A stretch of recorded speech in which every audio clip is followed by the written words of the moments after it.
Andhra cinema industry Vizag తరలి వెళ్లేదాకా ఉస్మానియా విద్యార్థులు ఎట్లయితే చేశారో అట్లాంటిది మొత్తం యావత్ తెలంగాణ విద్యార్థులు అంతా చేస్తారు. పిలిపిస్తాం, మేమే పిలిపిస్తాం. ఓ ప్రొఫెసర్ గా తెలంగాణ ఉద్యమకారునిగా మేమే పిలిపిస్తాం. మీరు వైజాగ్ మీ మొత్తం తట్టాబుట్ట చదువుకొని ఇప్పుడు సంక్రాంతి రాబోతున్నారు. మీరు తట్టాబుట్ట చదువుకొని వెళ్ళి అక్కడే సెటిల్ కావాలి, అంతేగాని ఇంకా దోపిడీ చేయడానికి మీకు అధికారం లేదు. లాజికల్ గా, లీగల్ గా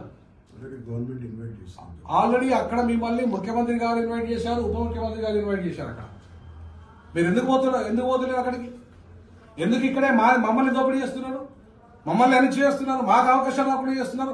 అయినా 10 ఏళ్లే కదా, ఉమ్మడి రాజధాని 10 ఏళ్ళు అయిపోయింది కదా. 10 ఏళ్ల తర్వాత మీకు ఏం హక్కు ఉంది ఇక్కడ? 10 ఏళ్ల తర్వాత మీకున్న హక్కు ఏందంటున్నా నేను.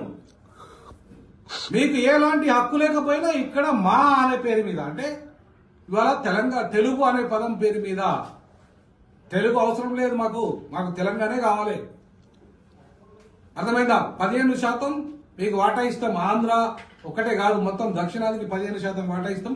85% వాటాలో సినిమా రంగంలో మాకే రావాలి. అది సినిమా హీరోల నిర్మాతల, లేకపోతే ఇంకా ఏది చిన్న కార్మికుల నుండి మొదలుకుంటే 24 క్రాఫ్ట్స్ 85% వాటా మాకే ఉండాలి.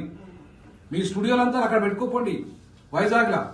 మాకు మా ప్రభుత్వానికి స్వాధీనం చేయండి, లేదా మాకు లీజుకి ఇవ్వండి. మా తెలంగాణ డైరెక్టర్లకు లీజుకి ఇవ్వండి, మా మ్యూజిషియన్స్ లీజుకి ఇవ్వండి, మా తెలంగాణ సినిమా హీరోలకు లీజుకి ఇవ్వండి. ఇవాళ రేవంత్ రెడ్డి గారు మిమ్మల్ని మేము రిక్వెస్ట్ చేస్తాం.